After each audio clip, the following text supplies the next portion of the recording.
Day Kids.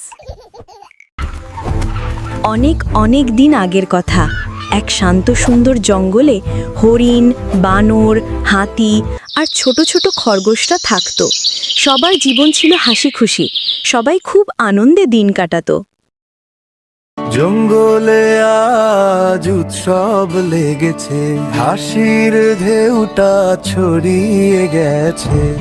হাতি নাচে ঢোলের তালে, বানর ঝুলে গাছে গাছে ফলে। জঙ্গলে আজ উৎসব লেগেছে, হাসির ঢেউটা ছড়িয়ে গেছে। হাতি নাচে ঢোলের তালে, বানর ঝুলে গাছে গাছে ফলে। পাখিরা গায় খুশির গান, ময়ূর মেলে রঙিন পাখা টান। হরিণ নাচে দৌড়ে দৌড়ে, খরগোশ হাসে মাঠের কোণে।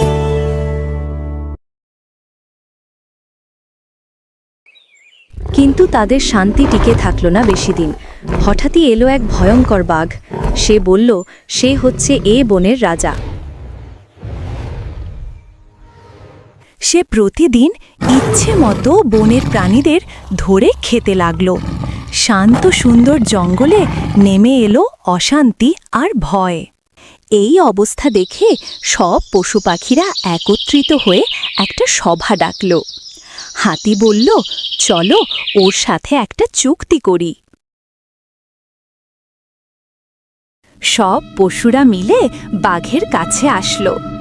শেষে ঠিক হলো প্রতিদিন একজন করে প্রাণী যাবে বাঘের খাবার হয়ে। বাঘও তাতে রাজি হয়ে গেল। এমনই করে একদিন ছোট্ট খরগোশের পালা আসলো। খরগোশটি ছোট্ট হলেও তার অনেক বুদ্ধি ছিল। খরগোশ সেদিন ইচ্ছে করেই একটু দেরি করে বাঘের কাছে গেল। তার মাথায় ইতিমধ্যে একটি চালাকি পাক খাচ্ছিল। খরগোশ দেরি করে আসাতে বাঘের ভীষণ রাগ হলো। বাঘ রাগী কণ্ঠে বলল, এই এত দেরি করলি কেন? খরগোশ বলল, মহারাজ, রাস্তায় এক আরো বড় বাঘ আমাকে থামিয়েছে, আর সে বলছে সেই নাকি জঙ্গলের আসল রাজা। এই কথা শুনে বাঘ গর্জে ওঠে, আমার চেয়েও বড় বাঘ, চল আমাকে নিয়ে চল, আমি ওর ঘাড় মোটকে খাবো। খরগোশ বলল, চলুন মহারাজ।